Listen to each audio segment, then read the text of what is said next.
Class 11th, Subject Physics, 3rd chapter, Motion in a Plane. From the chapter, let us see the graphical study of motion. The motion of any object can be studied by plotting the graphs showing the position x as the function of time t. That means in order to study the motion of the object, we have to plot the graph of position of the object x against the time t. So here we will discuss different cases regarding the position time graphs of any object. Let us consider the first case in which the object is at rest. As the object is at rest, there will be no change in position of that object. And therefore, if we plot the graph of position x against time t, the nature of the graph is the horizontal straight line parallel to time axis, that is along x-axis. And so that there will be no variation in the position of that object. And therefore, if we find out the slope of this graph by using the formula, that is difference in y coordinates divided by difference in x coordinates, that is slope will be equal to delta x upon delta t.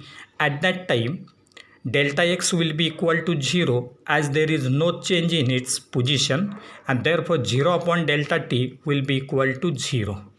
So when the object is at rest, at that time the slope of position time graph is equal to 0, that is the velocity of that object will be equal to 0 as there is no change in position of that object. Now let us consider the second case in which the object is moving with uniform velocity along positive x-axis. So for this case, if we plot the graph of position against time, then the nature of the graph is a straight line passing through origin. This represents that the position of the object will be directly proportional to time. So here x will be proportional to t. And therefore, again, in order to find the slope of this straight line passing through origin, if you consider 2 points A and B having their coordinates x1, y1 and x2, y2, then the slope will be given as delta x upon delta t. So this delta x, that is y2 minus y1, will be now positive, and therefore slope of this graph will be positive. So when any object is moving with uniform velocity along positive x-axis, at that time it is observed that the average velocity of the object and the instantaneous velocity of the object are the same at all the points. Similarly, the speed is equal to the magnitude of the velocity. Now let us consider third case in which the object is moving with uniform velocity along negative x-axis. So when any object is moving with uniform velocity along negative x-axis, if you plot the graph of position against time, then the nature of the graph is again a straight line, but it will not pass through the origin. And therefore, again for this position time graph, if you consider 2 points A and B having coordinates x1, y1, x2, y2, then the slope will be calculated as delta x upon delta t. So this will represent delta x, this will be delta t, and therefore in this case, if we find out the slope as y2 minus y1 upon x2 minus x1, in this case y2 minus y1 will be now negative, and therefore slope of this graph will be negative. So this will be regarding when the object is moving with uniform velocity along negative x-axis.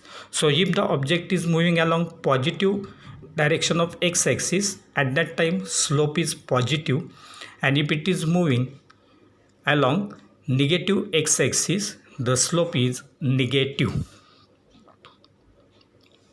Now let us consider the fourth case in which that object is performing oscillatory motion. So when the object is performing oscillatory motion, at that time the nature of position time graph is as shown. So from this graph it is clear that there is variation, there is change in the displacement, that is change in position towards positive and negative and vice versa. And therefore in this case the velocity will also change from positive to negative and again from negative to positive. So like this there will be variation in the velocity from positive to negative, negative to positive and vice versa. And so that in this case we can say that that object will be having constant speed but not the constant velocity, because velocity is changing from positive to negative, negative to positive, and therefore its speed will be constant. And now let us consider the fifth case in which that object is in non-uniform motion. When the object is in non-uniform motion, if you plot the graph of position against time, then it will be a curve AB. So this curve AB will represent the motion of that object when it is in non-uniform motion. So in this case, if you select some of the points along this curve as AB and CD and they are joined with a straight line, so at that time if you consider this curve AB and if you draw tangents at different points along this curve, then the direction of that tangent will be different at different points, and therefore we can say that when object is in non-uniform motion at different points, the velocities will be different. Now suppose if you consider any time interval t0, suppose t1 and t4, that difference between these two time intervals equal to t0, the difference between t2 and t3 time intervals equal to t0. When this t0 is going towards 0, it is tending to 0, at that time the straight lines AB and CD will go towards this tangent PQ drawn to this curve AB at point P, and therefore at this point P we can say that the instantaneous velocity of that object will be equal to the slope of this tangent PQ. So slope of this tangent PQ, this slope of this tangent PQ will now represent the instantaneous velocity of that object at time interval t0. So these are the different cases depending upon uniform and non-uniform velocity of that object.